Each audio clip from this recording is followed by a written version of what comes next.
All right. Y'all ready? Yes, sir. All right. Sir. What's good? All right.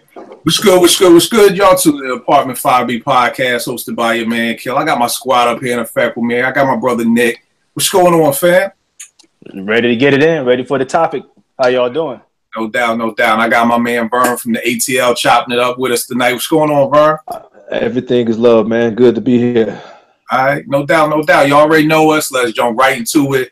Yo, what albums were you highly anticipating? I mean, like, you were so hyped for these joints. And when you finally got your hands on them, they were suspect. They was whack. They just did not live up to expectation. That's what we chopping it up about tonight. Times that hip-hop artists that we love let us down. Why did they let us down? What was going on? You know, I want to dissect a little. I want to jump into it, maybe understand what was going on behind the scenes that may have led to this and all that good stuff. Vern, you sitting in there with us tonight. What's one of your first joints that let you down that you was disappointed by, bro? All right, man. So I've been rocking with De La since 3 feet, man. De La Soul is dead. Balloon Mindset. Stakes is high. Bionic Grande. I'm like, okay, these grown men, they speaking to me. We're gonna keep this movement going. So every time they came to Atlanta, me and my homie was there. So they got cataloged for days. So when I heard they was crowdfunding the album, you know, they announced it and all that kind of stuff. I'm like, bet, you know. Then they missed the initial release date. I'm like, all right. So I started seeing videos and promos, and they was talking about how they raised stupid amounts of money, you know, over what they anticipated in a quick amount of time. So I'm like, all right, yeah, I'm ready for this. And then they started talking about how they had hours and hours and hours of jam sessions with live musicians, and they picked the best music out of those sessions. I'm like, yeah, okay, let's go. Man, I put that joint on, I'm like, that's it? This what y'all built me up for? Bruh, here's all I got to say. Anytime you got a De La Soul album and 2 Chainz got one of the hottest verses on the whole album, that's blasphemous, man. And I don't know if y'all know DeJuan Parker. He's a producer, produced for a whole bunch of people like Snoop and all them. We was talking on the inbox. He was just saying, man, how derivative the album sounded. It was boring, all that kind of stuff. And I talked to my homie who we always go to the shows with. He's like, yeah, you know, it had to grow on me. I was like, D, when's the last time De La Soul had to grow on me, man? So that hurt my heart. It's like, man, like Chris Rock said in Boomerang, man, first the Fat Boys break up, now this, man, it ain't nothing to believe in no more. So yeah, that De La Soul, the Anonymous Nobody, let me down, even though they got the most acclaim for the album. They got nominated for a Grammy out for that, man. Grammy? Yeah. But man, that one hurt me, bro. So I'm going back to my grind days and all that stuff. I can't mess with this Anonymous Nobody. So that one hurt me. The funny thing about that album, man, is I'm with you, man. Like, I was like, yo, this is gonna be crazy. You know, and I think it was the point of it being the producer in me when they was like you said, when we got all these live jam sessions, we sample ourselves. It just sounded like an innovative, dope idea. This is De La, you know, and then to get that, I was just like, wow. You know what I mean? Like, you know, so, I mean, again, we don't know, but let's brainstorm, y'all. What do y'all think happened with that album? I mean, because the truth be told, how much did they raise for that album? 600,000, a lot. Some crazy, like, because they only needed like $250,000 maybe, and they just went over and beyond that. I'm like, okay, so it's no reason not to be stupid with it. Yeah, it was stupid, but not the right kind of stupid. 600,000, bro. I can't, yo. And here's my thing, and people who know me, I've said this a million times. I don't understand how artists don't have dope beats. You know, for the simple fact, like I say this all the time, if Paz and Dave got on Twitter right now and said, look, we about to do an album, we don't have no budget. Like, yo, I'm sending De La so many beats. Like, yo, they would have to set up 6, 7, 8, 9, 10 Gmail accounts. Yeah, to get all the beats that's going to be coming to them just for Cass to be able to put that on a resume that I made a De La album.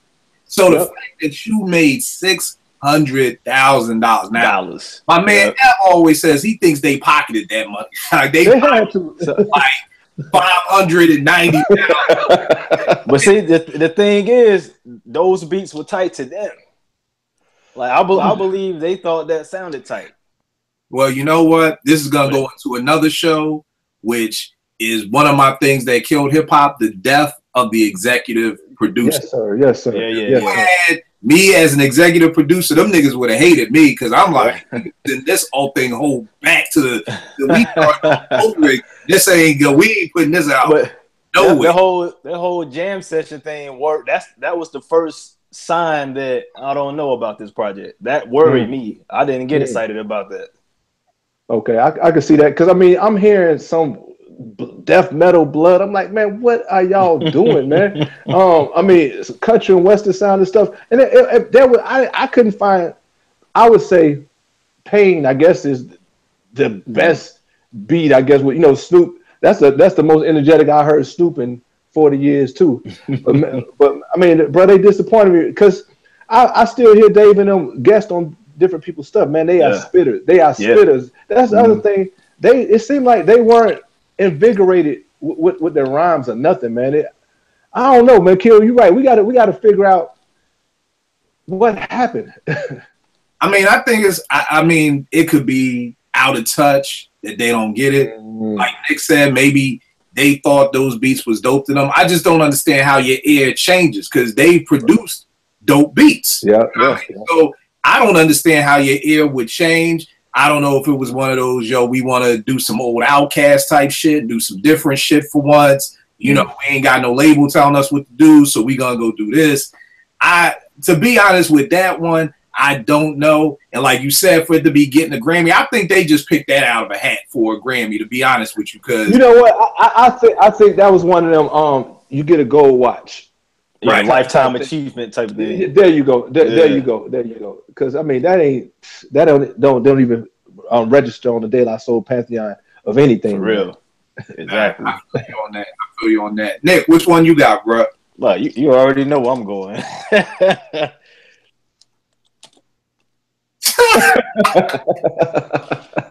like everything about this album was disappointing because. Like even the picture they had in the Source magazine for the review, that was like a pitiful picture of Nas.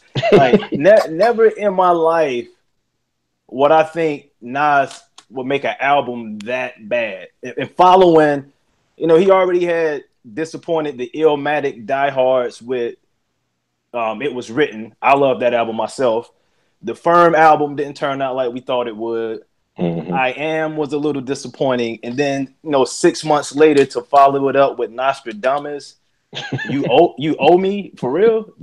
Nas with a Timbaland beat and Genuine dancing, like man, that whole project was just he didn't even bring it with the rhymes for most of the album. It was like he was in cruise control. Yeah, major disappointment for my favorite MC. Major disappointment. Now tell me this, because I know, like you just said, that's your favorite MC. How did you forgive him for that? Like I said, those were the dark years for Nas fans. Like after it was written all the way until Stillmatic, it was hard to defend him. It was just hard to defend him because the product he was putting out, you couldn't defend it, man. You couldn't defend most of it. I never forgave him for that though. Like, like even to this day, if I ever met Nas in person, I'm like, bro, why? Like, why? If I ever met Nas, I would say, hey, man, you should hire Rick Ross to pick your beats.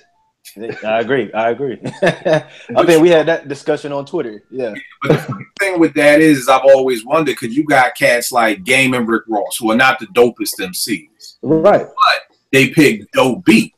Like, you know, it is incredible. And I've always wondered, do they know deep down inside we not that great? So we really need the soundscapes to be carry us. Versus the Nas and the J's who were kind of cocky, like, yo, I'm the nicest dude who ever did it.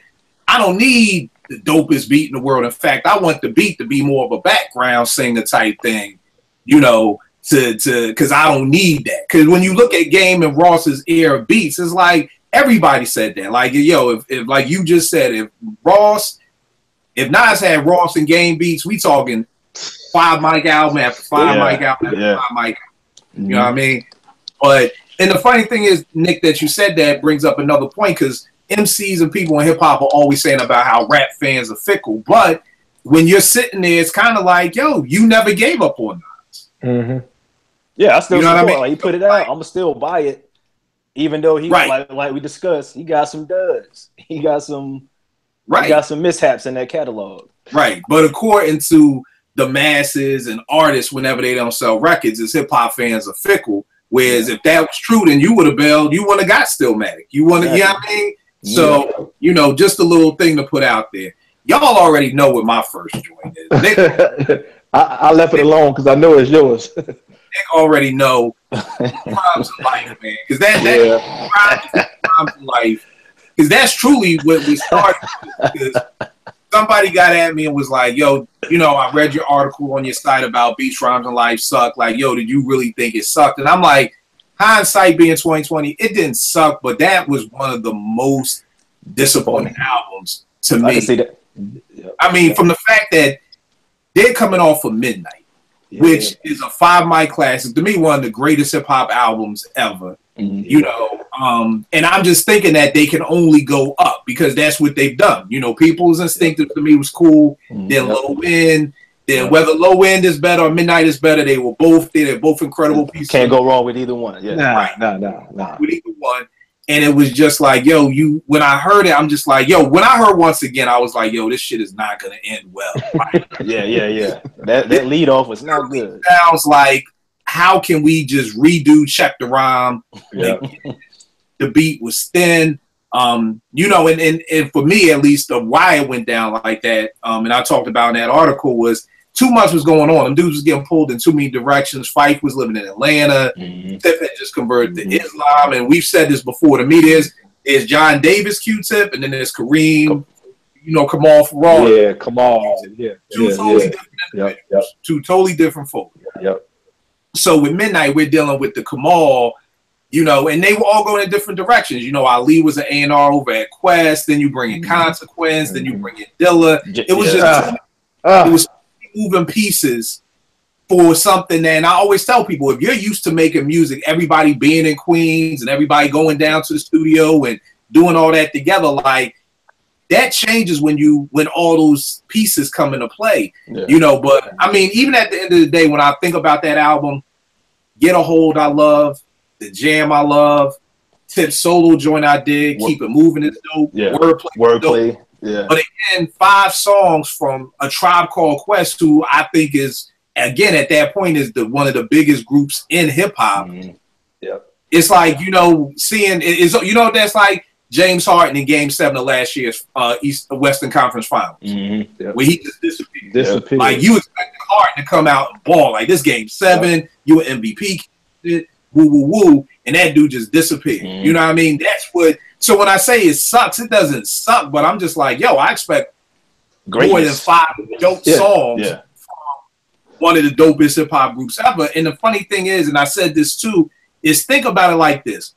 Think of how we would be thinking about Beats, Rhymes, and Life and talking about it. If on that album we had the Crooklyn beat, we had the Give Up the Goods beat. What if you had the Craig Mack Get Down remix beat? What if you had the Joint Drink Away the Pain? All those beats that was given away. Imagine if those were the beats on the Tribe album. On the Tribe album. Like, really think about that. Most folk don't think about that, but think about all them beats Tip was giving away. Because if Tip was producing for other people during Midnight, we don't know what we would have got. This is true. I mean, I listened. I listened to I went on iTunes yesterday, and it was like produced by Q-Tip, and they had pretty much every song that you just named. That's what they had on that, and it's like, man, to your point, that would have been bananas. There was no cohesion in that album, man. And something that sticks in my craw. I heard this dude say this: "Consequence from A Tribe Called Quest." No, you not, man. Yeah, you not Tribe, bro. You not Tribe, bro. You Q-Tip's cousin, and that's all good, man. But you ain't Tribe. It's sad, man. So I'm with you on that. And I listened to that album about 30 minutes ago. It doesn't suck. Like you said, it doesn't suck, but it ain't what we used to with Tribe. Yeah, following Low End and Midnight, it's like you just is. Yeah, no doubt. Vern, what's another joint you got for us, good brother? All right, so I've kind of veered away from all hip hop. So, grant me some room on this one. Oh, do your thing, bro. And man, if this is blasphemous, strike me down. But man, don't say voodoo. No. Okay.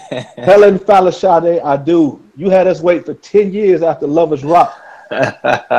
You tease us with Soldier Love. I'm like, yes, I. And bro, when I listened to the rest of the album, my wife had to remove sharp objects away from me, man. Because not only was it uninspired, it was depressing. The subject matter was depressing. There wasn't no, normally you could put about 4 or 5 slow jams off of a Sade album. But man, I don't know if she went away too long. I don't know if she got disconnected from her normal, structure or whatever, man. But that was a disappointing album.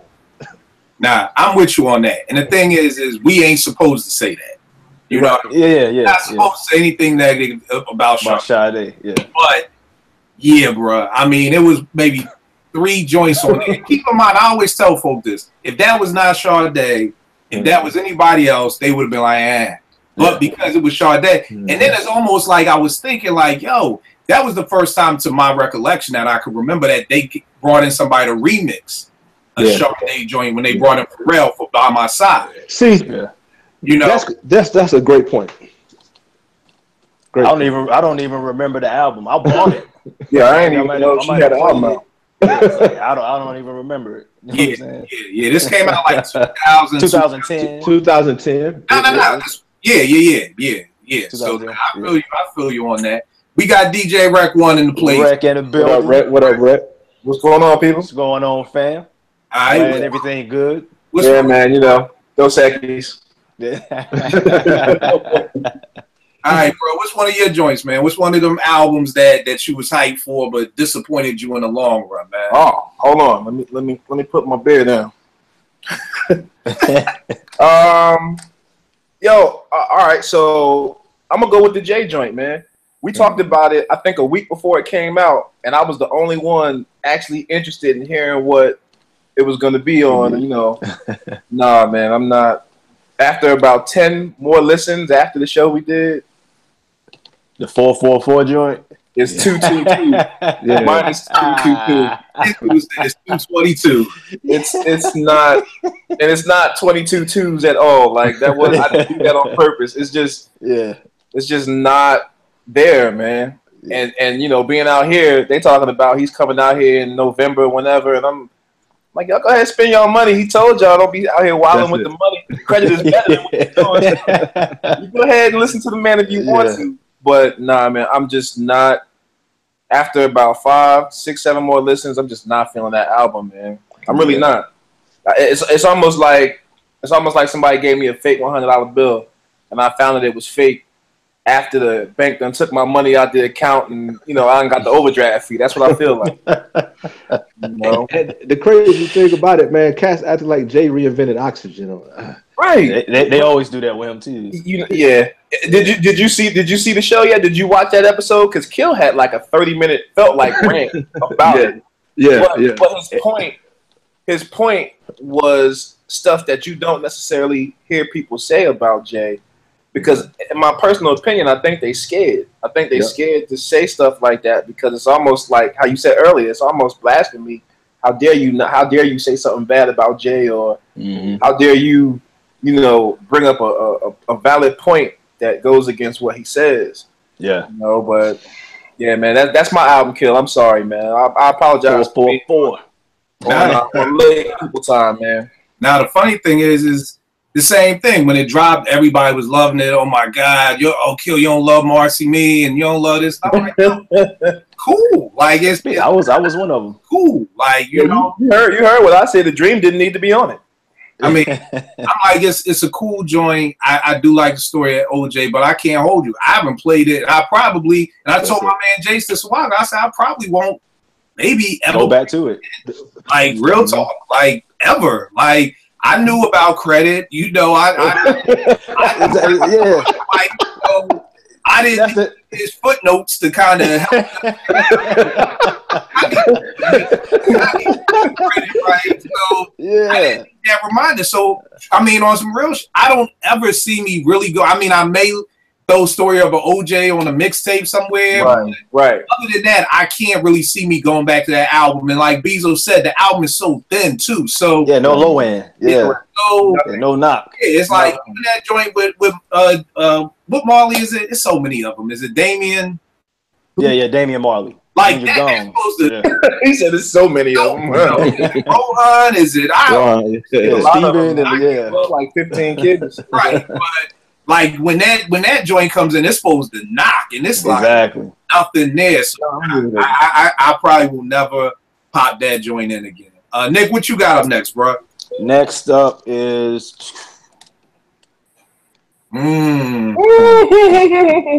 Now with this, LL was the first rapper. Like when I always liked rap, I didn't love rap until Low End Theory, but LL was the first rapper I wanted to be like.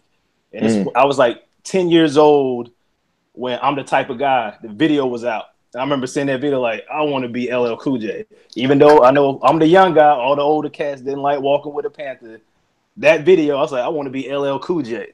You know, Mama Said Knock You Out comes out. Classic. This album has 2 songs. That's it. Pink Cookies and Backseat. And the remix of Pink Cookies, not the album version. I like the album version. I like both, but the remix is the hottest one. The remix is the hottest one. So that's a big disappointment, especially. You didn't like Bugging Them Down? Nah. Bugging Them Down. Yeah. See, that's what I'm talking about. Onyx had cats acting up because even Run DMC shaved their hair. Oh my goodness! What you going to do and all that crap? Onyx had New York messed up. LL was doing all that hot. So yeah, that was a bad look for LL. Nah, bad look. 14 shots to the dome was bad, man. Boy. But you know what? I will say this, and trying to figure it out. Maybe coming off of Mama Said, I think Mama Said was such a huge album because most folk didn't like Walking with the Panther. Right. You know what I mean? So it's almost like, you know what? Let me scrap Bobcat and all these other. Let me get with Marley. Yeah. You know, let's focus in. Let's get this, and then you get that. And then that same hunger and that same drive ain't there for the goal. Right. Marley did that one, right? 14 shots. Yeah, keep in mind, this is around the time the boy K Def came in the picture too. You know what I mean? True. So again, I don't know if it's Marley, and I think Mama Said Knock You Out was like Marley's last stand. You know what I mean? Of being a top tier producer. You know what I mean? So I don't know if Marley's thought process kind of fell off in the game or whatever like that. But I think that kind of may have played a part in it. I can't remember if that's at the same time L really started getting into acting. I can't remember when he did that In the House joint with Maya Campbell and them. You know, so there's usually always some, if we peel back the layers. The layers, some interference in there. Able to find out, well, you know what? He probably was in LA. He probably was doing X, Y, and Z. Yeah. And then coming off of Mama Said, you know, you think you have that oomph to still do it, but maybe not. But speaking of Marley, since we talking about him, I got to go with In Control Volume 2. You know what I mean?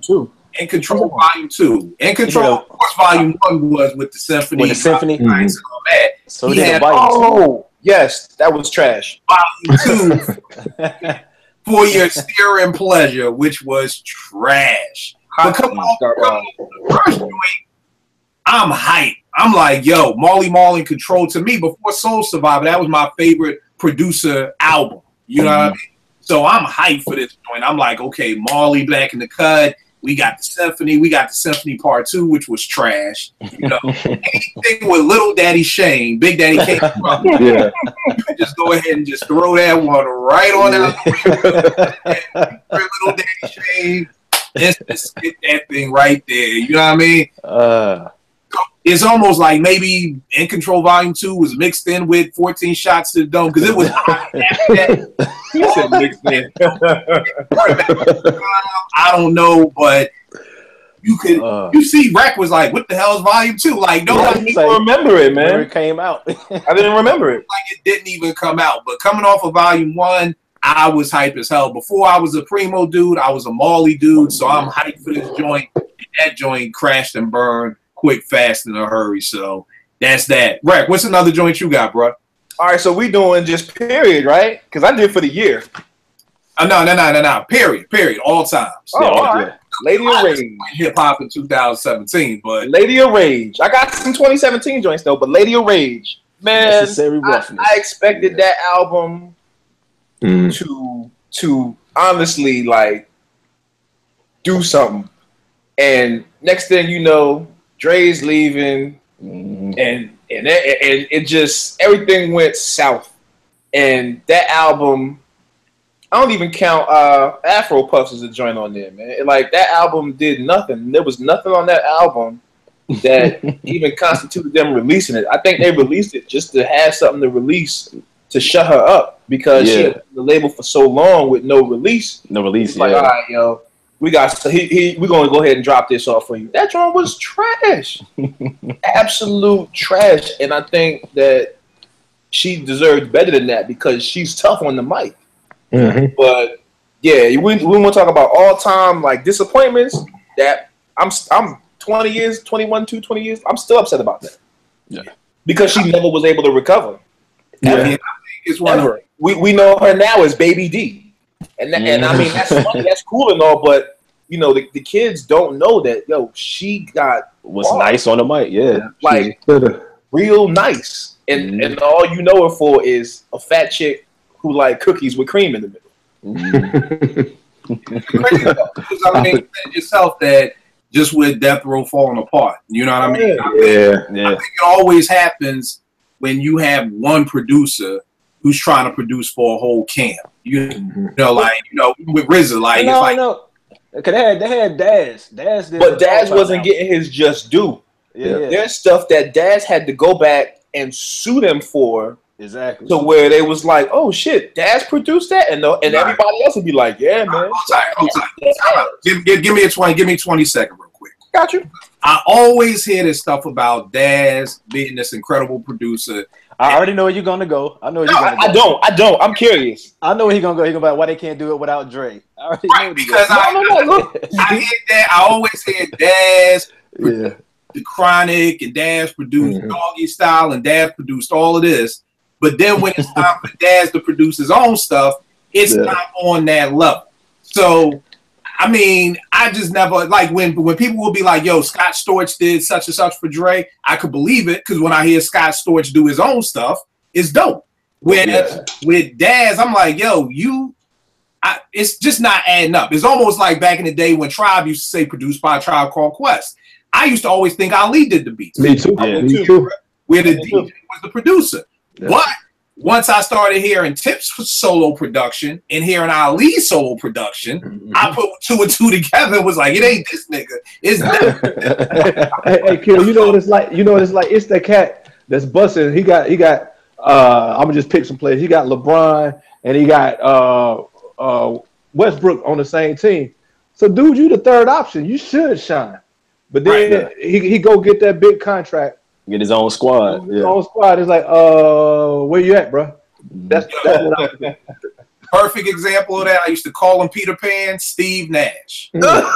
I'm dead serious because when you play with Nash, he like sprinkles dust on you. Because if y'all remember, I forgot what years was. Tim Thomas got waived by the Bulls. They ain't even won him. He went out to Phoenix. And dude was looking like a superstar. He's dropping 20 a night. 3, all kinds of stuff. I was like, watch this fool hung around and try to go sign another contract. Sign with the Clippers, and he went back to being bum-ass Tim. Tim Thomas, his game never changed from when he was a senior in high school. Man, that dude came down to Philly one time in a tournament, and when I saw him at, at Nova or wherever the hell he went to college, I said, yeah, that's the same shit he did on us. Same fucking moves. But I mean, you play with Steve Nash, you look a whole lot better. When you don't. That is true. I think producing with Dre in the camp also, Dre a perfectionist to a fault sometimes. You ain't gonna be able to just put everything out, and then when you're on your own, you just putting everything out. Dre like, nah, that's not going out. Right. It's back to your point, Kill. You said it ain't no A&R. There's no executive producer. No creative quality control. Right. Right on that, Vern. So what you got up next, Vern? I'm gonna go with the Goody Mob, Age Against the Machine. So these are cats. Yeah. So these are the cats because of the Dungeon Family camp that put us on the map. We had Yes, Jermaine, Mr. Biter himself, Dupree. Biter, who's that? Man, the dude he's never had a creative original thought in his life. Jermaine Dupree. Oh yeah, okay, yeah. Everything. Okay, so they bring us soul food and still stand in the world party. So okay, they time went on and everything. So CeeLo blew up and did everything he had to do. So I hear that they coming back with an album, and they put the first song I think it was on The Voice or something like that with Janelle Monáe. I'm like, all right. I listened to that album, man, and it's just hurt. It's like groups that you love that have been away for a while. You want so bad for them to. When Mike Tyson came back from prison. We want to see the 1 round knockout Mike, but he ain't here no more. That's how I felt about Goody Mob. Now Timo and Cujo and Gibbs spit on some stuff, but I think by that time, man, CeeLo was so Hollywood, so Bruno Mars,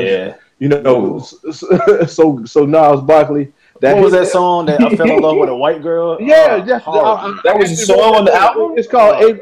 Hold up, bro. You in my head? I wrote it down. I'm like, man, what y'all doing? Where's this thing at? I gotta turn this fan off. That was a song on the album. Yeah, it's called Amy, my very first white girl. There we go. I'm like, man, these are the same cats. This Big Rube, what are we doing here, man? And then they had that show on TBS for about 3 weeks. They were buffoons, man. I'm like, no, man, this ain't Dirty South. This ain't Black Ice. So they let me down. And then to piggyback on that, I watched the Dungeon Family documentary, and I was like, yeah, Rico and them never got the due that they deserve. So they put out a little mixtape or whatever you want to. Yeah. Oh, I'm like, bro, the game to pass y'all by, man. The wild part about all that, I think with Goody, it could be, and I don't know, but you got a lot of these cats who was doing this when they was young. They getting this money, but they spending the money. You know what I mean? So then after a while, it's kind of like we just gotta put something out. Yeah. Families to feed, because we just graduated high school and went straight into this rap game. We really don't have the skill.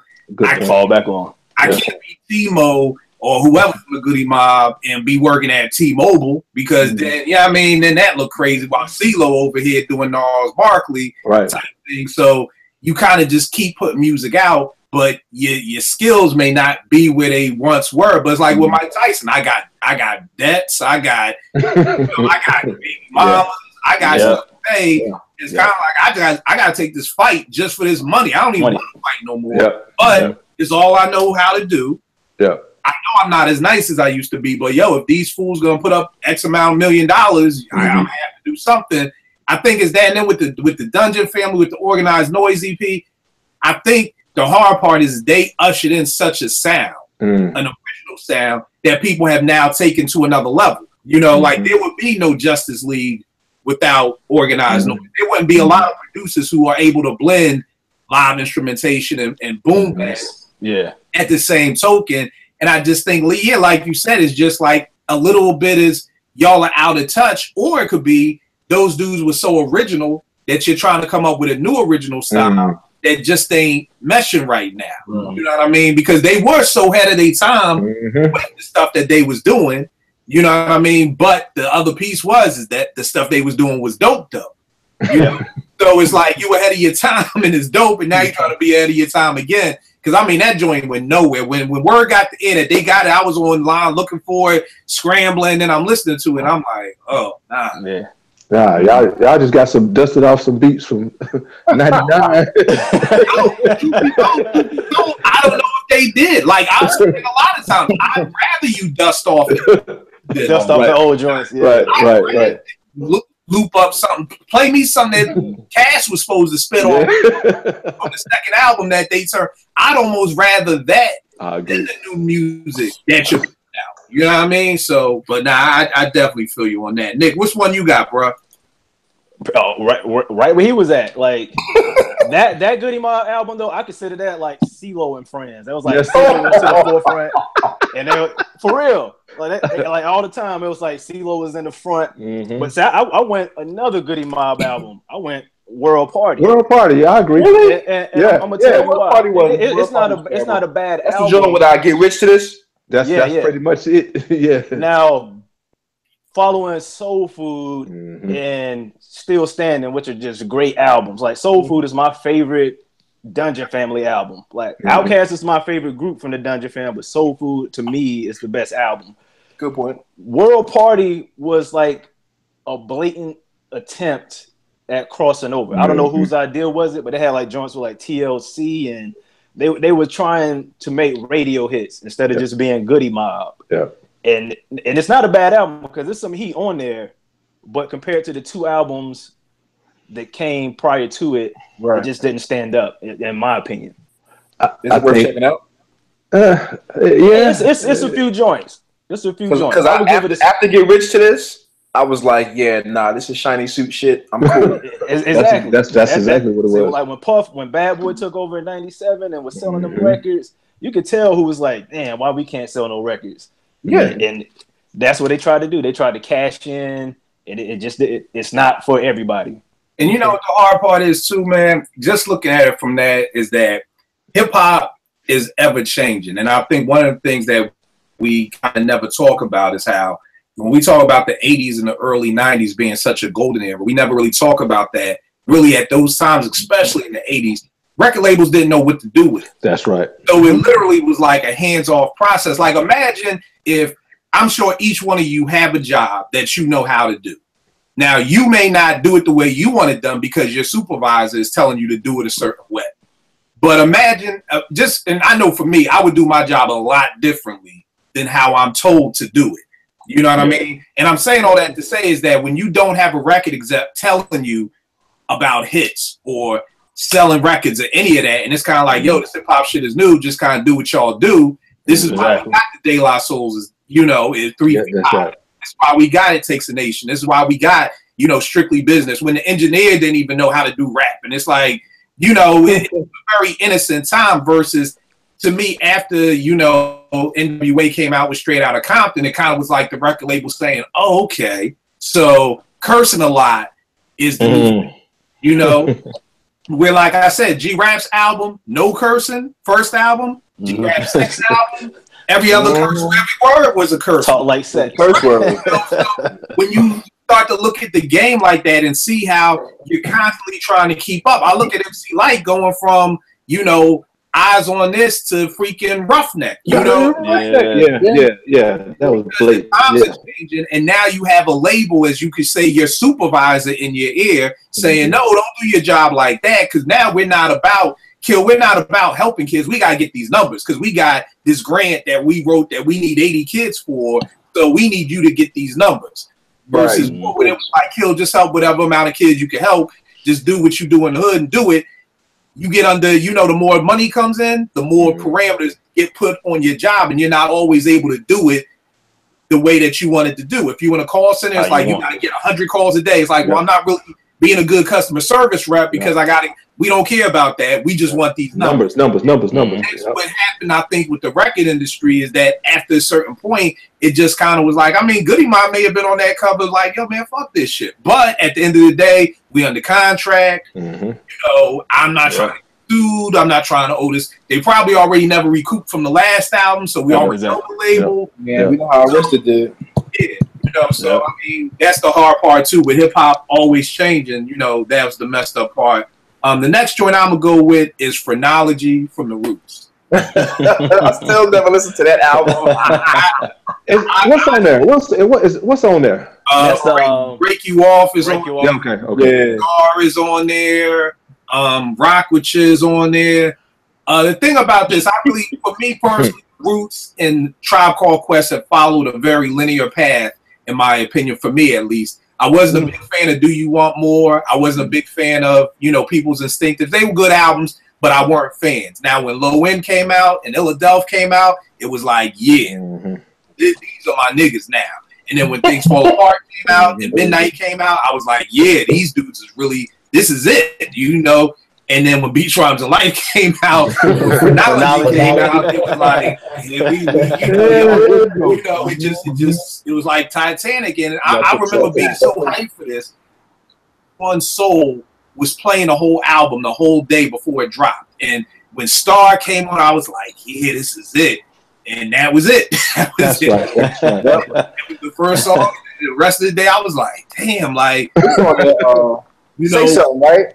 Isn't that on there too? That's on the following album. Okay, all right. I was Tipping Point. That was another one. Tipping Point. Yeah. And for me, I got a lot of reasons why. Number one, Quest started to Brody the production. You know what I mean? If you look at Philadelphia and you look at Till Things Fall Apart, you got you got Kilo who was doing beats for them. You got Chaos who was doing beats for them. You had Dilla on both Philadelphia, and you had him on Till Things Fall Apart. And I think Quest trying to Brody that didn't help. I think Malik leaving the group, a lot of people don't put those two together, but I feel like Malik was, and again, another reason why I feel like Tribe and Roots follow that linear thing, because first album with Fife, I'm like, yo, why is this nigga even here? Tip do all the rapping, you know what I mean? Same thing with Malik. I'm like, I can make a nerd say he's superb. But then on Philadelphia and on Low End, they stepped it up. Like Butter was crazy. No great pretender. Off of Philadelphia. So again, it's like both groups had the side MC who the first album wasn't there. So I really think Malik leaving affected the group more than what most people, talk about and give it credit for. But yeah, I was really hyped for Phrenology, and I got let down big time. Man. No, I'm big on album covers. That album cover was whack as shit. Like, I would have did a black album, just did a whole black album with nothing. Just nothing, but that album cover was whack. And then again, following the Tribe Called Quest, telling y'all, man, I'm preaching better than y'all saying that. I hear you. The other thing is both groups then tried to go back to their third album and get their biggest hit. Well, second album for Tribe, because Tribe had that once again crap that was just a blatant, check the rhyme rip off. And Break You Off was basically Break You Off. It was like, yo, rap about a girl again. That shit always that shit was whack. You know what I mean? Read through the liner notes that they had to go through 50 different singers to end up with music. Music Soul Child. But the Roots always had that because they had Silent Treatment on the first on. Right, and it had but that's one of my knocks on Thought, that the only time he tells you a story is when it's about a shortage. Yeah, that's true. That's so true. You want Thought to tell you a story, but a bedtime story. When Thought tells children stories about women, they're not stories about anything the fuck else. Random stories. They're good stories, but they're random as hell. But you want Thought to tell you a story, it's gonna be about a shorty, because he got that thing in the pocket and break off. And here's the wild part: it's sacrilegious to say this. I like the music version better than the D'Angelo version. It was funny. I never heard the D'Angelo. There's a D'Angelo version. Yeah, I'll inbox you, because they went through like 50 different singers. I think Gerald Levert was one of them. Like, Lord, coming to break you off. Gonna break you off. Like, Quest doesn't tell you who the singers are, but he kind of tries to give hints on who the singers are that they had to go through. So I'll inbox you the D'Angelo version. Yeah, I'm gonna hear that. But shit, D was on it. But and the sad part is his music was better than the video. It was just bad. It was a bad album. It was a bad look. For like Kevin Hart said, my family didn't look good as a unit. It just wasn't. I guess because I'm 45 years old, the older you get, the less you care about all that stuff. But I don't have a problem with saying that music came better than D'Angelo or some of the stuff we're naming. It is what it is, man. I got a lot of unpopular views or opinions about hip hop that you and I have talked in the inbox. Like, bro, well, we ain't on that subject today, so I'm gonna leave it alone. Would you guys? You was about to say something, Nick? No, I want to know what y'all talking about. We connected on unpopular hip hop opinions. You know me. I just be in the middle of the day, like, you know what? Fuck fuck up everybody day. What you got on tap, man? Oh man, The Rude Awakening. Solo Brothers. Oh yeah. That's one of mine, bro. And I don't want to say that the name change killed it because nothing else changed. It had nothing to do with it. Yeah, nothing else changed. No, it kind of did, man. Cause like, the boot camp clip was still intact. Yeah, nothing else changed. I don't understand why that album was so whack. I don't. Production. Yeah, no beat minus. Yeah, but it didn't have to be. It didn't have to be. It didn't have to be. But you know what? People should have been beating a doorstep down to be like, yo, Evil D, Mr. Walt, yo, let me just get one joint. Yo, but keep in mind, the Beat Miners had one joint, which is the one joint I messed with on there, Spanish Harlem, with Hurricane G. Yeah. To me, that's the only joint I spin off that album. No, I like the 101 joint. I spin one-on-one. I don't count one-on-one because that was off the Soul in the Whole soundtrack. Yeah, that was like a mixtape joint, and it picked up heat, and they was like, okay. But I mean, Kill, you just said it. If the hottest joint got Angie Martinez on it, it's a problem. I mean, here's the thing. Now on this is easy. I don't know whatever happened, but obviously the Beat Miners and them had a falling out. They never talked about it. I seen them on the Drink Champs, and they won't really go into it. But that's obviously it, because another one, speaking on Rude Awakening, that was one of mine, that Boot Camp album. For the people. For the people. Same thing. I was so hyped for that. I was like, yo, this is going to be like Heads Ain't Ready and Session that right, Part 8, and it was like that. Them niggas everything but that. You know what I mean? And again, timing, I don't know if it was all the whole sampling clearance thing, because at a point in time, I understand as an artist, you start to try to cut corners. You know what I mean? Maybe, you know, God forbid, I've been in this situation where you've been laid off and you got to try to cut corners. You got to cut the cable back, and you got to cut this back. And I think for a lot of MCs, they were looking at it like, yo, 50,000 for executive producer, fuck that. I'll pick my own beat. I say, you know, we paid 150,000 for samples? Oh, fuck the samples. I'm gonna be like Swiss and play my own keyboard. Like, cats started trying to cut corners, but the music suffered from people trying to cut corners and save money here and there, not understanding that if you want to make good music, you have to pay for these samples. That's part of the game. You know, it's almost like the dude trying to cut out cut out your connect and trying to go over their heads. Like, just fall back. You know what I mean? Like, but cats be taking so much. Cats take so much of the publishing, it almost make it not worth doing the samples. It's like, if you're gonna take, I want 80% of the publishing. Right. Shit, I ain't even gonna eat off of it. Why I'm a sample? I mean, I get that, but then the part is that you gotta understand also, I don't know how to play no fucking keyboard. Right. So that's cool. That's cool. I'll have to try and do it another way. But that's my keyboard right there. Me trying to myself. Yeah, like like that's the thing. If all of a sudden it was like, yo, I ain't gonna sample no more, I'm gonna let y'all know my beats are gonna be whack, because I have no. My mom's a jazz musician, but that musical gene was not passed on to me. And trust me, I see cats in they little liner notes like, oh, piano played by Pete Rock. Nigga was not at the piano looking like motherfucking Ahmad Jamal. That nigga was touching some stop, repeat, and record, and that nigga was not at the piano just going at like, no, like, stop it. So I think that's what was happening a lot during that time doing hip hop. It was like, and that's why Swiss is so paid, because all those big hits that Swiss had wasn't no sample. So when he was popping during that time, it was like, oh, if Swiss could do it, I could do it. No, you can't. No, you can't. I mean, you can't. But to your point before, like you said, if they just put on Twitter, hey, we need some beats. Groups like that, you don't think they could go find somebody that could play some instruments? I mean, you could, but keep it in mind, just at that time, of course, you didn't have. True.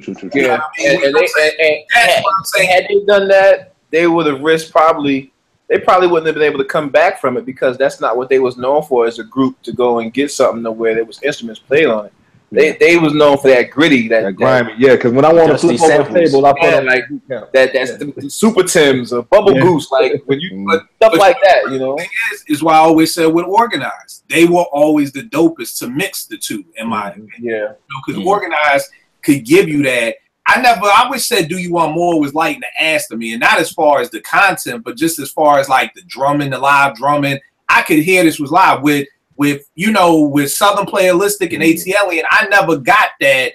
You know, it always still sounded like a sample. You know, even if it wasn't a sample. Yeah. So they could have done that, but again, if you're trying to cut corners, because this is what happened. Because it's in this book. I always want to shout the dude out, Brian Coleman. Check the Technique, Volume 2, great book.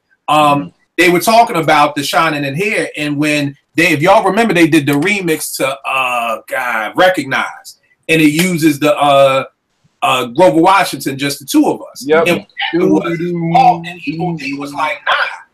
Like, we from that boom bat digging the crates. Like, I'm not just looping up just the two of us. Like, what happened was Still did it. So Still did Recognize. You know, he did the remix. And to be honest, I love that remix. You know, I think it's dope. So you know what probably happened from Still? He probably was like, I can do this shit myself. I can do most, man. You know what I mean? And that's what happened. It probably was like, yo, Evil was like, yo, do that shit. Or look at it like this, looping up the Barry White joint before I Got You Open. You know what I mean? And that's probably Black Moon's biggest hit ever. So if I'm Buckshot, I'm looking like, well, I could do that shit. And again, most people can't. Outkast and few people I know, producers who we not going to be dope producers. Right. Not to cut you off, and I just got a Twitter notification. Chip Fu just like one of my comments when we were talking about the Fushnikins. Chip Fu said what now? He liked one of my comments. What'd you say? I said they were trash, but he was fired. I just saw that. Pretty much. Because I don't know who Black male. Chip Fu was one of the main reasons I got down with the Fushnikins. Period. Yeah. Mock Fu must have had some blackmail photos on somebody, bro. That was the light skinned one, right? Nah, Chip Fu was the dark skin. No, I'm talking about Mock. I'm talking about. Oh, Pop. Bro, I don't even know the other. The light skin was garbage. I never liked the light skinned dude. Whoever. That's what I'm talking about. That's what I'm talking about. He was horrible. But you know what that is? That's all four of us, we grew up in the same neighborhood. We want to rap, but man, you don't really can't rap. But man, let's kill, man. Bring them in. So who black male photo did Prize have on the Fugees, bro? For real. Oh my God.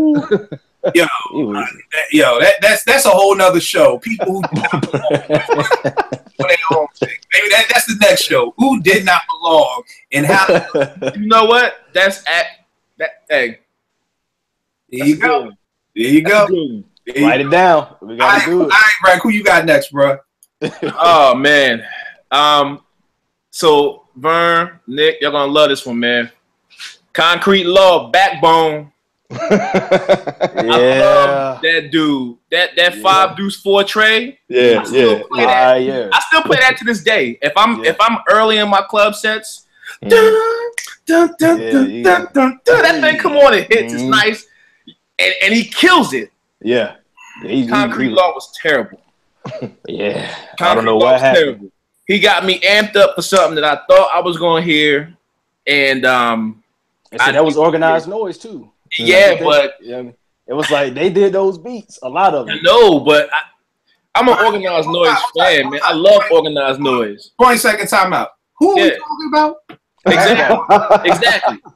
2001, man. 2001. What's the name? I don't even know the person's name. Who are y'all talking about? Backbone, man. He got a joint called 5 Deuce 4 Trey. If you ever in Atlanta, you gonna hear it. It's just a classic Atlanta record. And what was the name of the album that you saw? It's called Concrete Law. All right. It's a classic Atlanta record, but it's Organized Noise. So when you hear it, you're gonna be like, oh, this joint is nice. But when you hear the rest of the album, it's straight womp womp. I mean, after you hear probably track 3 or 4, you might just not listen to any more of it. And that's what I did. I didn't listen to no more of it. And Nick, you said Organized did this whole album? Yes, they did most of album. It was garbage, man. You had actually Parental Advisory was the first group they did. Then Outkast, then Goody Mob, but you had like Cool Breeze, Witch Doctor, and Backbone. And at the time I was loving those guys. I was a Cool Breeze fan. Like that's a whole other situation. But like I got sucked into it, and I grabbed it. I grabbed the LP. I saw it on the shelf. I grabbed it. I got home, I threw it on the turntable, and I was like, "Yo, this is trash." And you threw it back. And back then, it wasn't like I could take the record back to the store and get my money back. I couldn't get my $15 back. Yeah, I was pissed. Have you seen the documentary? I watched it twice. Yeah. And I think I love Goody Mob, man. But no, what I'm Goody saying, Mob, Organized Noise, I love them dudes. They spoke on that though, because that Rico said they took all that money, and Ray was the only one that was still really working. You know, Sleepy was out. So that's when they were talking about they was getting high, fucking and all that stuff. All that stuff, and so they had all those people signed with Jimmy Iovine and them, so they really didn't have their hands on like they were when everybody was in the dungeon. And it showed. That album was garbage. All right, I got it. Well, I guess I don't gotta check it. Nah, don't even waste your time. You ain't gotta check it. You ain't gotta check it. Don't waste your time. You ain't gotta check it. All right, Vern, what else you got for us, bro? All right, okay, so Mr. Lupe Fiasco. Lasers, right? Yeah, I was you can pick that one or you can pick the Cool to me. Cause you didn't like the Cool? You don't like I like the Cool. It's I think again when you set me up.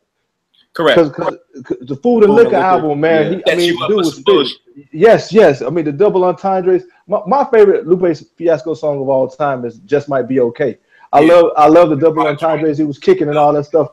So again, you can see to me the Hollywood kind of creep in.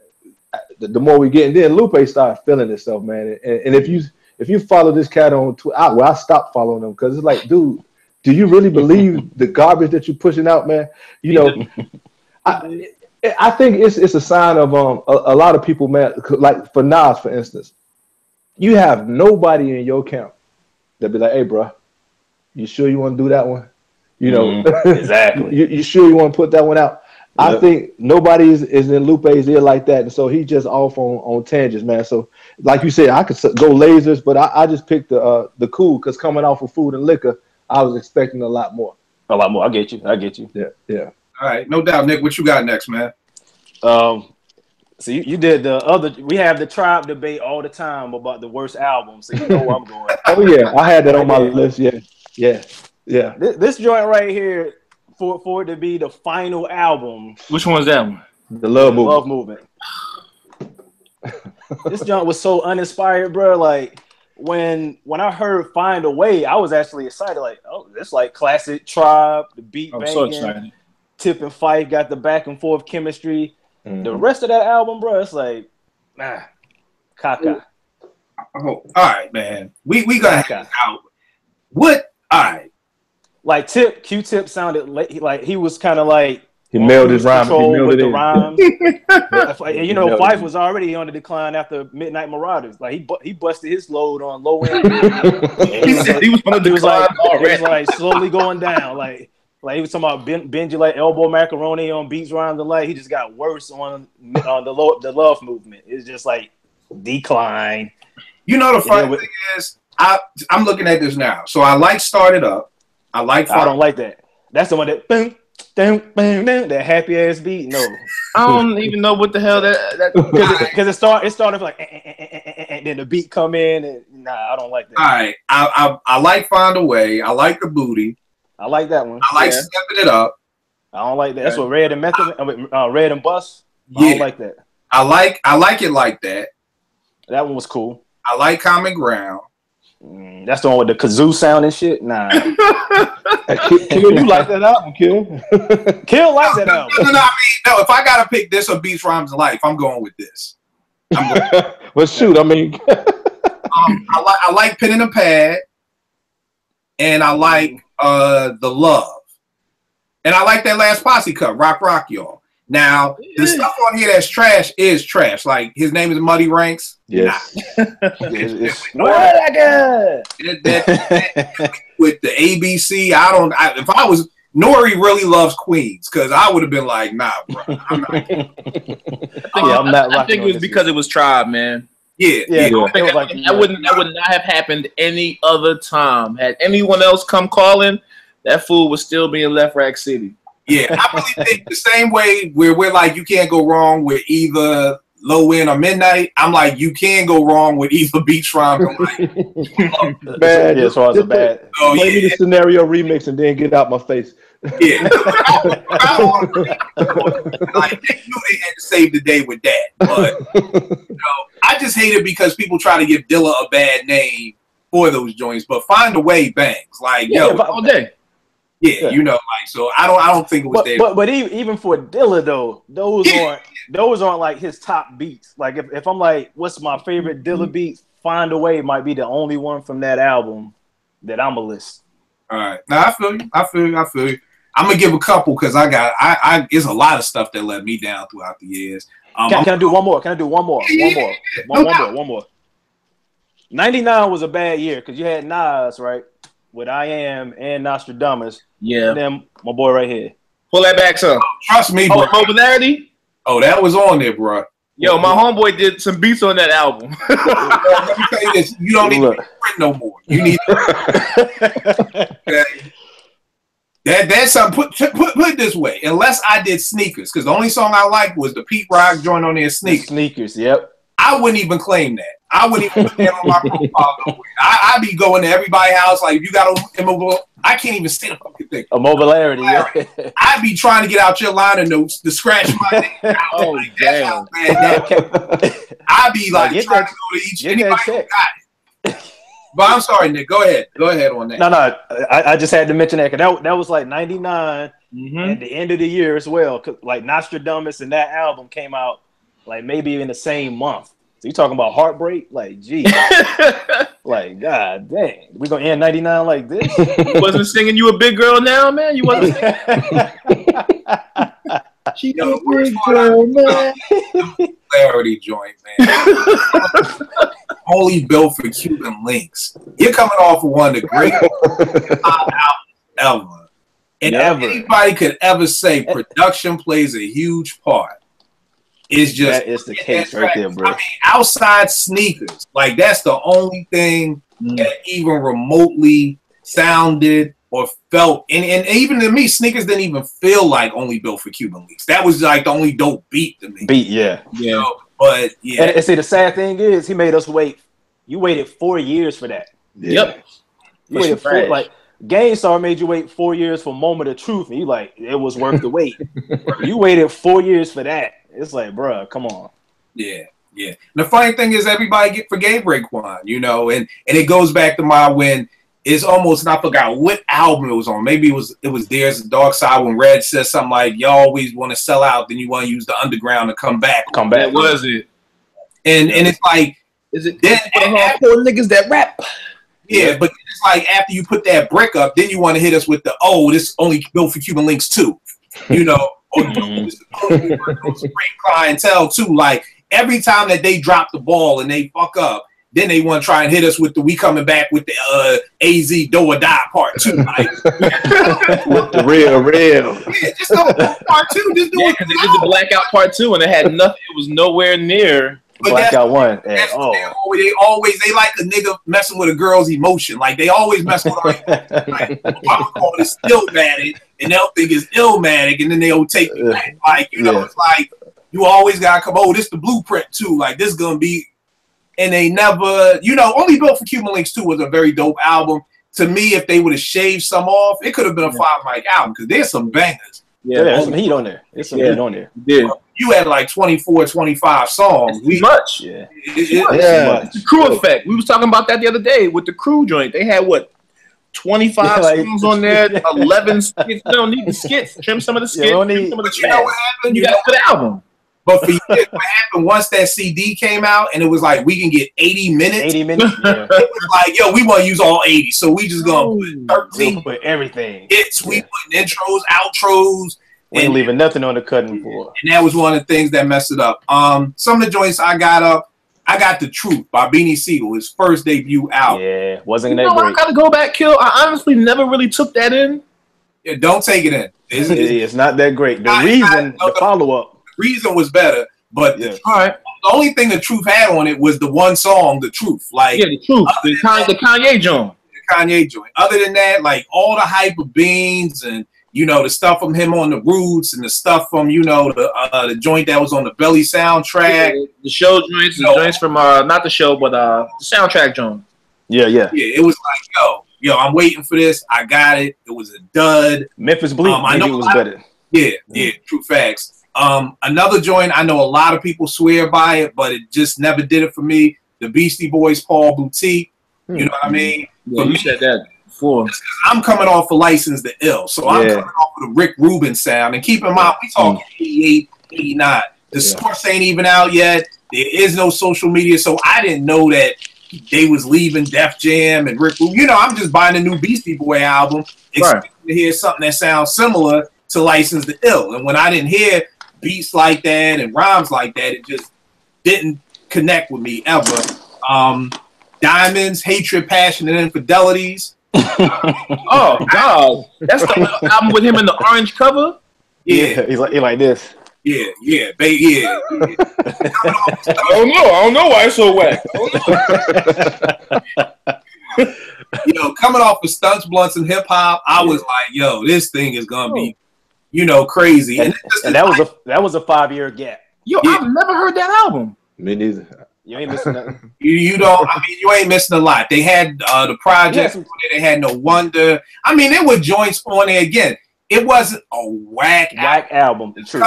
But Stunts and Blunts. I mean, that's like timeless. Classic. You know, coming off of that, and then like Nick said with that weight, you come with that. Another joint I got was Jay-Z in My Lifetime Part 1. You know, coming off of you know, Reasonable Doubt.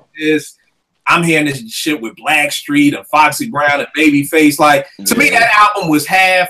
I don't know. I'm trying to bite Big's formula, but I don't know what I'm doing. You know what that was? That's when your little sister tried to cook Thanksgiving dinner because Mama gave her all the recipes. Yo, Kill, that's fucked up, man.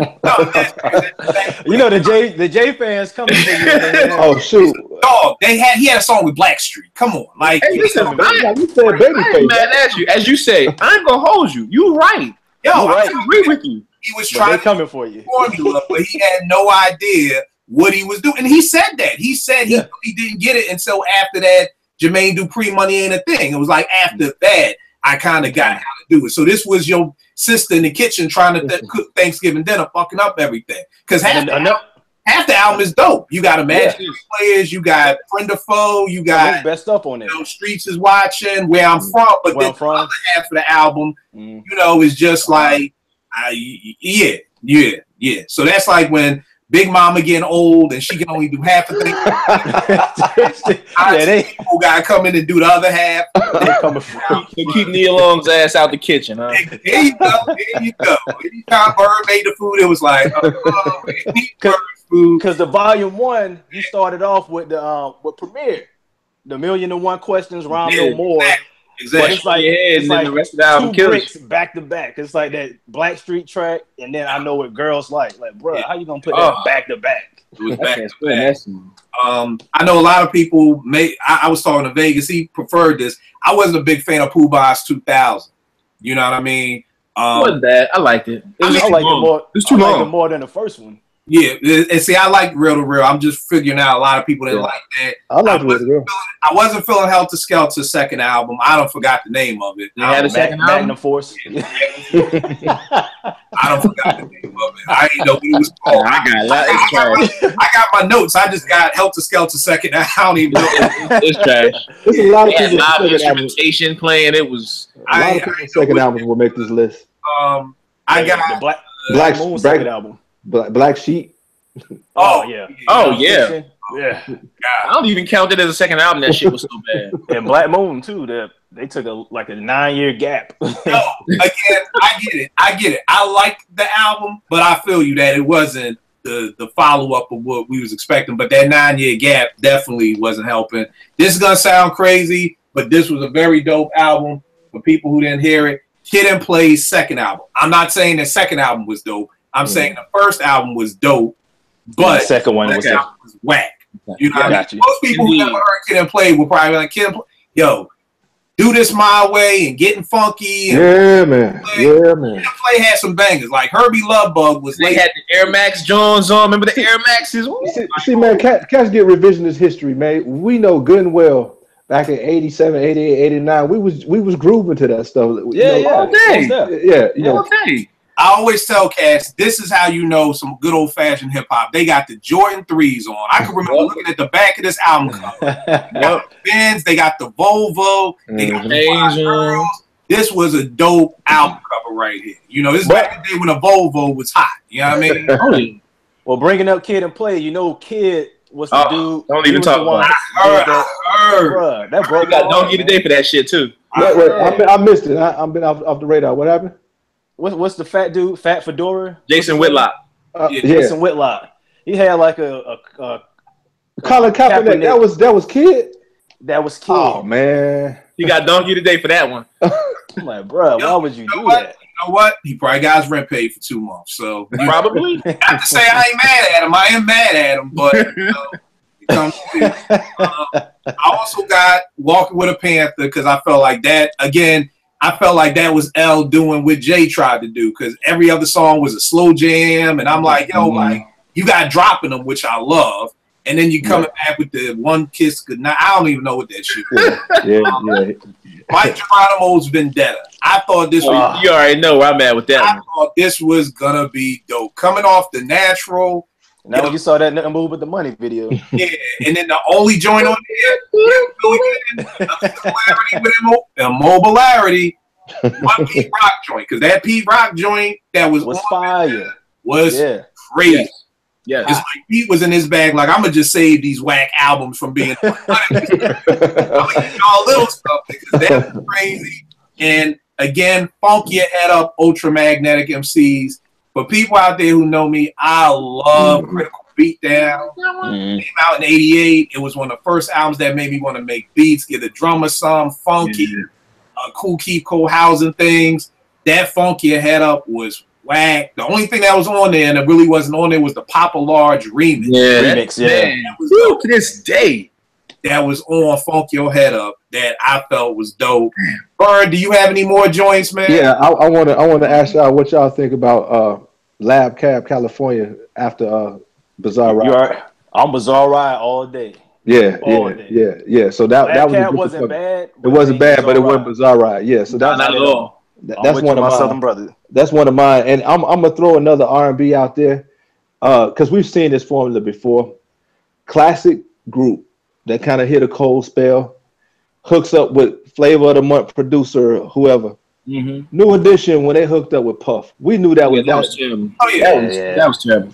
That was nothing but a check, and to get them probably out of that $1 billion Scientology deal they had.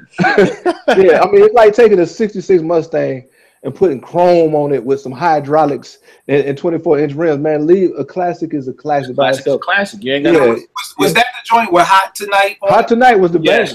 That was the banger. Hot Tonight, if I'm not mistaken, Ryan Leslie did that. Ryan, that was what that sounds like that. Sure. But okay, I think at the time, but it was supposed to look kind of dope, you know, because it was Bad Boy bringing in New Edition. But all of them together. All of them together again. But again, and we got to do a show on synergy, on just when you got that synergy with somebody. And Grant brought this up a long time ago because I was saying how with white folk, they can have these law firms, you know, Jacoby and Myers, and they families hate each other. But it's like, look, we ain't letting no hate stop us from getting this paper. We're getting to the bag. Yep. Jacoby and Myers don't fuck with each other? I mean, I don't fucking know. I mean, Rolling Stones, Keith Richards and them hate each other. But they gonna get out there and tour it. Yep. Why did they kill drop all the Jews? With black folk, it's like, oh, I don't like you don't like me. Okay, that's dead. And Grant brought it up, and he was saying that this is no offense to white folk. I'm not going there. This is just an opinion. He was saying that he believes that black people are a lot of times more relationship. Like, you know, that it's hard for us to do business with somebody yeah, like if, you know, whereas maybe with some white folk, they're just like, I don't this money business. We gonna get this money. You know, money. So you know, all that to say, I forgot where I was at. This is what happens when you get 43. I was saying what Vern was saying about Bad Boy. That's kind of like it looks dope to get with this producer, but where you just need to stand still. So like. Why Genuine? I know him and Timbaland had a little riff, but ever since Genuine left Timbaland, I haven't heard a Genuine album. For real. And it's like singing the old shit. Right. Yeah. You know, you've got these groups, Pete and CL. You know, Yeah. CL went got with the Heat Makers. Dope producers, but it just didn't fit. No. You know, whereas I don't get it, where it's just like, dog, Pete send CL 50 beats. CL, you pick 12. There you Rap, send it back. Rinse, repeat. Rinse, repeat. You know? But and then what happens is by the time these groups get back together, now we don't care no more. We don't care no more. Yeah. EPMD. That's the problem. Yeah. Yeah. Even Brand Nubians. By the time that Return came out, it was like, okay, you got me in my head because Primo did a joint for you. But at the end of the day, not too many people can name too many songs off that Return that album.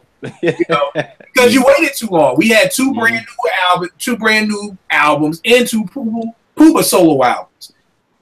So by that time, it's like we don't even care no more. Like, you know, like I think Main Source did a show in New York. It was like, oh, the main they did. Union. I don't give a fuck. Like, yo, DJs ain't never had nothing to the group any damn way. For real. They was typing him up. I'm like, all the beats. Like, what the hell? Like, you know, that's the same thing. I think Eric B and Rakim just reunited. I'm like, who cares? Like, but it was 100 motherfuckers on the stage. But just to see Eric B behind the turntables, I'm not getting no different show than if I just would have seen Rakim. Spitting the raps. I don't care about that. Maybe if it was 1993, I would have cared, but in 2017, who cares, man? My bad, Vern. You had any more joints, man? No, that's it. But you brought up no, I'm good. No, what you was about to say, big? Now you was talking about perfect marriages, and this is for my man Nick. What's my man? Music Soul Nick. Brandy and Rodney Jerkins should always do albums together. Yep. Bro, that Full Moon album is stupid. I still listen to it like every other month or so. But when you mess up that marriage and try to do other things, it don't work for either one of them. So you just made me think of that when you were talking a little bit earlier. That's it. That's a show too, because just off the top of my head, Rich Harrison and A. Marie, those two, you can't break that up. They make dope music together. And yo, if A. Marie want to get my attention, you don't need no shorter skirt. Rich Harrison behind the boards. Yep. Produced by Rich. I think they used to mess around. Now she married. Again, we ain't got to be in the same studio. Like, this is what I don't get with technology. We don't even have to tour. Let's just get this money. You know what I mean? We could do 2 separate tour buses. Like, whatever. We could do an Outcast, and you got the whole bus, and I got the Righteous bus. I got the. You got the weed and the strippers and Drake. Crystal ball. I don't know, but you don't have to do that. So, but that's another show because I never. To be honest, the only person I've known off the top who's done it and was successful with it was Aaliyah. Because Aaliyah leaving R. Kelly, who was one of the biggest R&B producers, I mean, still is to this day, to go with, 2 unknowns with Timbaland and Missy. Missy, yeah. But she was the only one who I could say went from a great producer to a no-name producer. And did great things. Most of the time, Janet left Jimmy Jam and Terry Lewis. I already knew, Jermaine Dupri, what the hell? That album should have never happened. We forgot it all the way around. That should have never lost the girl and gave her a dud. Yep. But like you said, that's a whole nother show. Nick, you got any more, man? Yeah. Artifacts album 2. I know a lot of people didn't like it. I didn't care for it too much. I didn't like it. Rashcast album 2. I never even heard it. Me neither. It's a lot of album 2s though. The follow-ups, it's like they just didn't bring it. So Artifacts album 2, Rashcast album 2. Yeah, I can't call Rashcast. Damn, this is why I was talking to Portia the other day, and I was telling her, she was like, "What's the topic?" I'm like, "Don't worry about it. I have one by Friday." I done came up with 3 topics just from this show, man. Like, rappers just had whack production. Rashcast is like at the top of the list. Like, and you look that up in the dictionary, it's a picture of Rashcast. Looking like this, like I don't know how to say it just like that. I don't know how to pick beats. I don't know how to. Those MCs that be like, "Yo, I don't give a fuck. Just drive around, move anything." Yeah, cannabis. The early Tupac to me. Here we go. Detroit Deli. Sad story. Slum Village. And Joey Badass's last joint, man, All American Badass. I talked about this a couple weeks ago, man. I don't need Joey Badass to get a conscience, man. I need him to give me some boom bap. If you're gonna get a conscience, give me that shit over some boom bap. Yeah. I'm tired of hearing him singing, man, or even some type of a semblance of trying to make a damn harmony, man. Don't do that.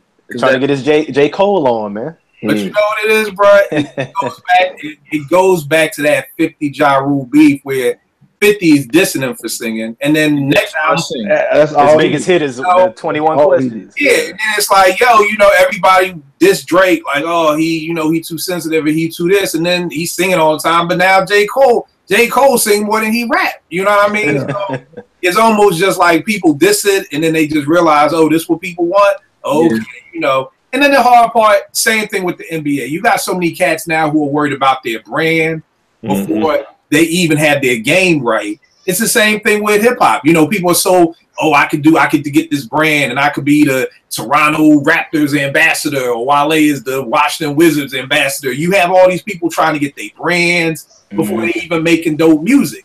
So right. If singing's the end thing, and I tell a story all the time. Y'all remember that group All City?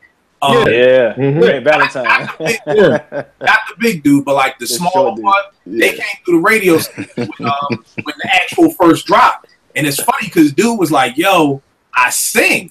And keep in mind, this is like 95, 96. And I'm like, word? Like, he's like, yeah, I'm going to be singing on some cuts. And I'm like, I don't know, bro. Like, I don't know. It goes back to when Kane was in the Don't Curse video and he had on the purple shirt and we was all looking like, yo, what the fuck? 5 years later, that's Jay-Z. What I mean? Like, so again, it's like this dude telling me he want to sing, and trust me, dude is at home right now like, God damn it, I was singing. He's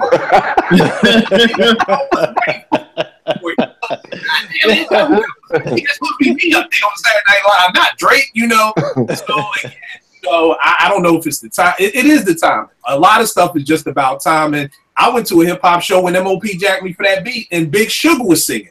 Damn. Yeah, because he's singing when I let the music play. Yo, let the music play. He's singing on that.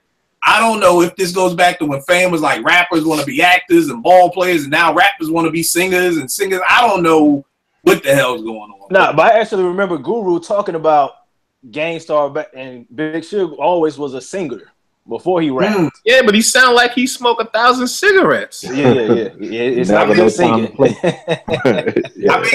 mean, maybe he was a singer, and I mean, because at the end of the day, like I said, only certain people can get away with that, though. Like most, I didn't mind who he says. Yeah, most. You know what I mean?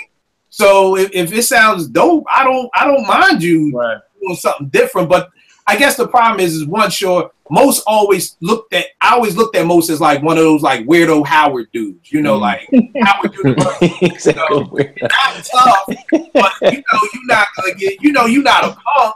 So with Big Suge, he a big nigga. Like I'm looking at you like, imagine if a Q Dog, the biggest came out somebody standing on the yard, you'd be like, you expect the Kappa dude to do something like that, not the big. So I think it also goes with your persona. Like, let's say Havoc always wanted to sing.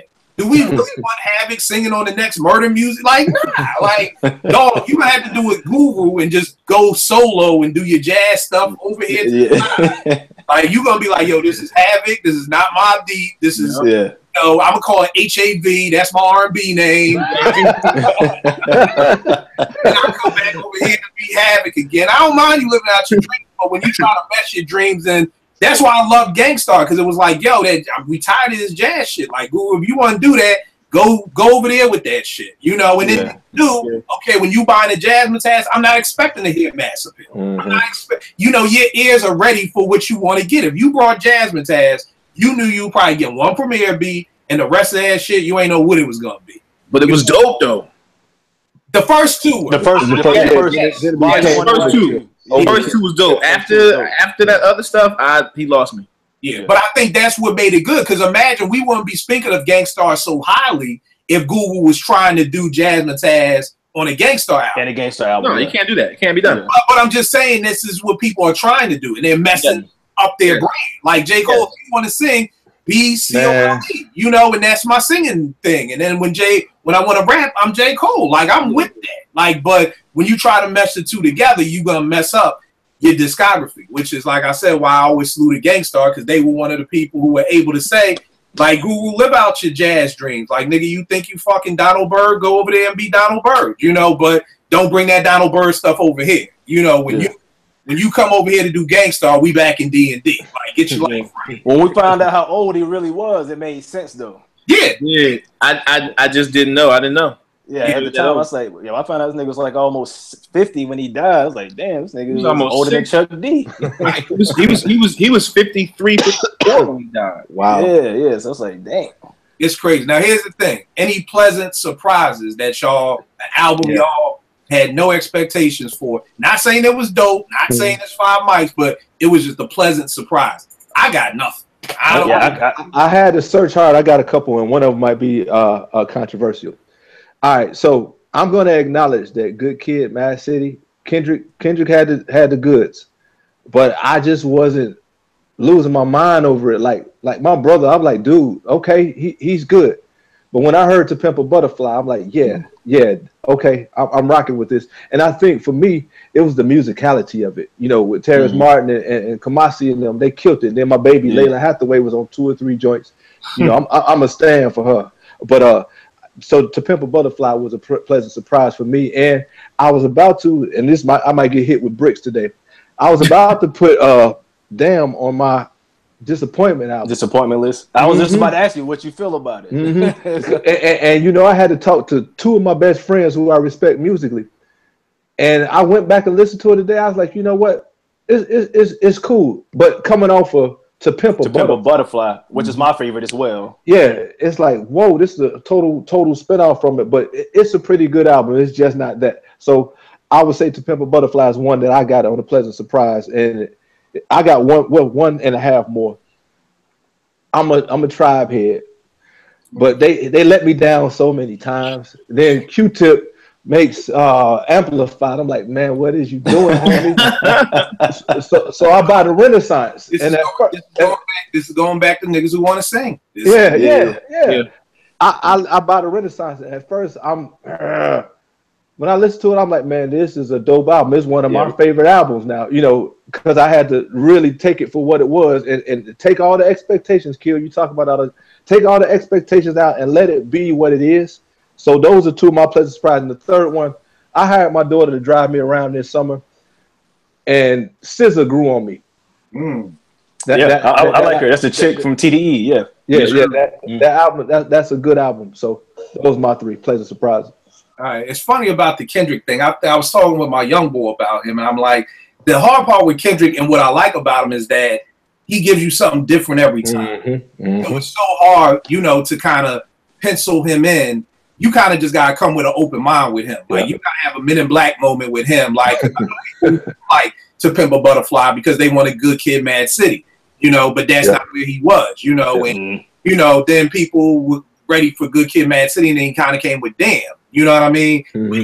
Isn't it? So it's like he's really making albums that kind of like stand alone, which I've been in discussions with people say, well, you know, Gangstar never really changed because you could put Mass Appeal on Moment of Truth and put, you know, this one on that album. And I mean, you know, it's like Guru said on Moment of Truth. We keep it. It's the same shit. We kind of do a little small changes, but nothing major. Yeah, you know, they got a formula. And again, there's nothing wrong with that. That they do that formula because you kind of know what to expect. But then when you get an artist like Kendrick, and we're used to knowing what we can expect from an artist, Kendrick kind of throws us off because you can't put something from To Pimp a Butterfly on Good Kid, Mad City, and you can't put nothing from Good Kid, Mad City on Damn. Like, they're not interchangeable like that. You know, so I think that's just something you gotta give Kendrick that run for. Rec, you got any pleasant surprises, anything?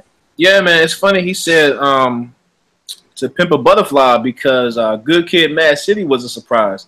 I didn't know it was coming out. I had heard the stuff before that, and then my homeboy just like threw it to me, was like, yo, that Kendrick is out. And I'm like, who? So I took it home, and by the next day, I was just like, I probably haven't stopped playing it in, what's it been out, 5 years?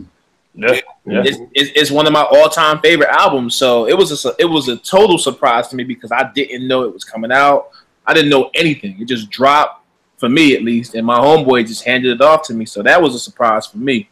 Another surprise was Sid from the internet. Mm-hmm. Oh yeah. Yo, I like this chick, man. People watching that don't know about it, don't take the package for what it's worth. Right, that's true. The box. Because if you look at her, you're gonna be like, "The fuck is Rec talking about?" Press play. Because that kept me away. Because my man Boston was always telling me about Sid. Like, yo, you gotta check out the internet. You gotta check out the internet. And you saw them, and you was like, "I ain't listening to these motherfuckers." I know, because I did the same thing. Yeah. I did the same thing. Nah, man. Between all my traveling back and forth between Houston and San Antonio, I had to change it up. I couldn't just keep listening to Gangstar and the same shit. So I said, you know what? I got this free title shit. I'm gonna listen to it. Yo, yeah, they nice, man. Yeah. They nice. They got some joints, man. They got some joints. Pleasant surprise. Raekwon's last album, The Wild. Pleasant surprise because he's so up and down. You don't know what you're gonna get. That album is a great album. Great album, hands down. And Sean Price, Imperious Rex. My reason for it though is because when people pass away, when these artists pass away, you don't know who's in charge of their catalog. Project together. And you don't know what you're gonna get. Whoever was in charge of putting this together, they listened to somebody. Thank you. Now here's my question: was this one of those albums that was already done, or was this like we just had vocals and we just synced them up? Because it sounds like an album that was already done. I hope it was because it sounds like most of it could have been done. It was being like, oh, we just got some old rhymes from Sean. Right, you fuck around and be like that Biggie and Faith album. That's what I mean. To me, those albums, what do they call? Post-mortem? Posthumous. Yeah. Posthumous albums. I said post-mortem. Posthumous albums. I always looked at it like those are the albums, and I'm sure I don't know the right definition, but to me, those were the albums where like, yo, we're gonna take some Biggie acapellas and get some to make versus being an album that's already done, completed. Exactly. Yes. Some people try to call Life After Death there. I'm like, nah, that was complete. No, it was done. Already promoting it. Right. That was done. The only two I guess I got from this year, I was talking to Vern about the other day, Meek Mill's. The Meek Mill's album. And again, let's look at it like this. I have zero expectations for Meek Mills. I mean zero. So it's like you can only go up. There's really no you can there have been some negative zeros, but I was these are some negative zeros. You can't go down. Like, let's not say zeros. But I was like just pleasantly surprised. Like, yo, there's probably about 3 or 4 songs on there that I'm like, yo, I actually kind of like this dude. You know what I mean? And the funny thing is Meek had a song with Ross off of one of those what's they shit? The Maybach. Yeah, Maybach Music Group. Yeah, Posse Cut albums that Alchemist did, and Meek goes in, and it was one of the first times I ever heard him over like an Alchemist beat, and he sounded good. So yo, this dude said something like, Ross gonna play the quarterback. I'm gonna run this quarterback fast, try to intercept the nigga like a cornerback, kidnap a nigga daughter, take it all, make him a couple mil to get his daughter back, take the dirty money, clean it all up at the laundromat. Like, yo, this dude was spitting, and it's off an Alchemist beat. It just goes back to what I'm always like MCs who I think I don't like when I hear them over the right beat. They got it. They got it in there. Yeah. Like now it's like I can see why Ross signed you, because all this time I'm like, he aight, but damn, Ross was like the biggest dude in the game when he was signing me, and I'm just like, I don't see what you saw, but and then the second one is Dave East joint. Like I really didn't expect nothing from Dave East, but to me he's one of them dudes who kind of combines the old to the new. Like he can spit, if you give him a boom bap beat, he got a joint on the album. It's kind of salty though, because it say featuring Nas, but it's just Nas doing the intro and outro. But like, he got the dope storytelling. Nick was saying, Kill, I'm shocked you like it with him over them trap beats. This is how much I don't know what trap is. I'm asking Nick, So that song with Jeezy's Trap, he like, yeah, that's trap, yo. I'm like, I don't know what it is, you know. I won't say trap beats, but it's like more southern. Yeah, okay. It's not the boom bap. Yeah. Like he got this joint on there with Wiz Khalifa using the same cycle sample that Busta used. Yeah. And I love that joint. You like that one? Yo, love that one. Literally, yo. I fucked the re-up on Chanel. I fucked the re-up on Vuitton. Last year I bet against Cavaliers. I fucked the re-up on LeBron. Yo, yeah, he like it because he know the verse. Oh shit! I know the verse, me. Like, yo. So, like, and to me, that's you know, I can't explain it, but like, this is one of the few albums I've heard in a long time where like I've listened to it so much, I know I can rhyme along with it. You know what I mean? To the point, like, I'm going on YouTube, and I mean, if cats ain't really up on Davies, go up on YouTube. He got I gotta check him out. Got a joint over Drake's Free Smoke that he kills. He's got a lot of joints over other people's joints. Yeah, he can rap. He got this joint called Keisha. That's dope. Oh, the video was crazy. Yeah. You know that Keisha joint is on some real boom bap type. Yeah, it's a mixtape. That joint is wild. Yeah, so you know, again, now from loving this one, I picked up his last two mixtapes. They don't got the same oomph for me as this has, but yo, I'm telling you, like, I think he's a good dude to bridge the gap between. I can see me being at a Dave show and then seeing my teenagers at a Dave. Yeah, I was about to say you can play that with them. They'll love that. Yeah. That's what I was about to say. Like, I don't think you like when you say you don't like the new rappers. Like the new producers, or to me, are dope. Metro Boomin, Mike Will, they got heat. It's just the rappers they produce for turn you off. Right. If they give it the right cat, you like Metro Boomin with a little Uzi spitting on it. Yeah, exactly. What me also was talking about, it's not that I don't like new rappers, because Fonte is a relatively new rapper. You know, J. Cole is a relatively. Y'all don't call. You think Fonte been out about 20 years? Right. Fonte been out. Fonte got 17 Damn, it's been 17 years. Yeah, a little bit. Right. But see, the problem is, this is what happens when you get old. You 17 years. I'm like, damn. But so I didn't start liking J. Cole until I think the Born Center album. So I guess me getting on to J. Cole is kind of new. He's newer for me, but he's an older MC. You know, like with Kendrick, I've still never listened to Section 80. You know, say no more. I got you. The first joint send it to him. You know what I mean? So drives. Hold on. Yeah, you know, so like Nick, you posted something today. I was like, who the fuck are these people? Like Nick, like rank them. I'm like, Chance, and Chance. Like, that was you. I don't know these other people are. I don't know the cat, but he's like, cats? Who are you talking about? Rank them? Rank them for what? Like he ranked Vince Staples, and he had like 3 trash cans. Oh yeah, that wasn't me. I've never heard Vince. I want to listen to the album, the autobiography, because you said it was dope, but. I mean, he has a mixtape that I have. You gotta listen to that. That's how I got on Vince Staples, way before the Def Jam. Okay. Yeah, Vince is nice. You know who can spit? Vic Mensa can spit. He can spit, but I didn't like that album. I heard him. I just heard it on the freestyle. I was like, dude, if you do that all the time, he's crazy. This goes back. His mixtapes are dope, Kill. This goes back to the executive producer, because then there's a fall off if you can spit like this, but then your album ain't great. Like that those two things don't equal up. You know what I mean? Like if you hear somebody who's spitting on the radio and they killing it, and then you hear their album and it ain't killing it too, there's a like he on Rock Nation though. He got No ID and Jay-Z in his corner. So what happened? Dog. Well, here's the thing, bro. Here's the big thing. I've never really been a big fan of No ID albums. I was just about to say.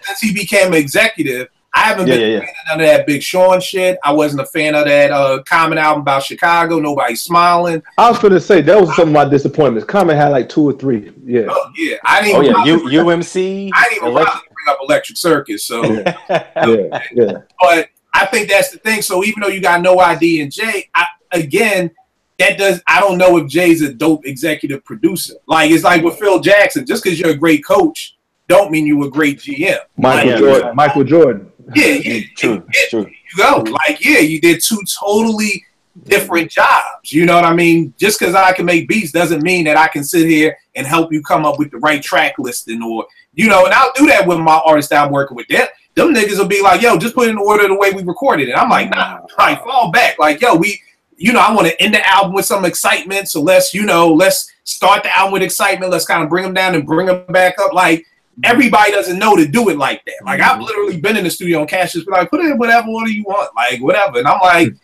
that's no, part of whatever. Yeah. Exactly. Like, it's not whatever. Like, there's a science to this, but it's obvious that everybody doesn't have the science to know how to do it, or we wouldn't be getting all these whack ass albums, you know? So, but nah, Dope Show, y'all rec. Give them all the information, bro. Yeah, man. Twitter at DJRec1. IG is Worldwide Rec1. All right, Nick, give them everything. Yeah, Twitter, only one way to win, 79. Instagram, 14 karat gold slum computer wizard.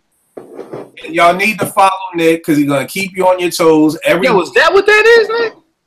Yeah, without the vowels, of course. Yeah. Yo, I'm trying to read what it is. I be like, man, I ain't reading no. Hey, Nick, give me that Twitter again, man. Only one way to win. So it's only the number one way, the number two. My last name is WYNN 79. But Kill gonna post it up anyway. Yeah, we do it that way. He's gonna say something about the show tonight. I tell you this, bro. He keep you on your feet every morning. Is rank them. Oh man, you gotta give me some other stuff. You had 2 joints a day. I ain't know what them albums. Oh, that's you. Yeah, okay. Yeah. I was like, I'm out on this one. This dude didn't. Like, Kill the mute us. He'll quote it and then mute it. Like hella notifications. I will wait. I know. With freaking 99 notifications. Yep. I'm like, I respond and then mute it because I'm like, it's people coming in on this. I get in, answer the question, get the fuck right back out. I got to. I can't answer until I get home. I can't answer until I get home. I'm with people all day. Because people be like, yo, you got the tweet I sent you? I'm like, bruh, I didn't even fish through half these. Man, bro, give them all your stuff, bro. Twitter at VChandler10, Instagram VEChandler10. All right. And y'all already know what it is with me. Kill889, Twitter and IG. We'll make beats for food. As always, brothers, appreciate y'all chopping it up with us tonight. Likewise. Y'all be good, brothers. Read the shirt, fools. Read the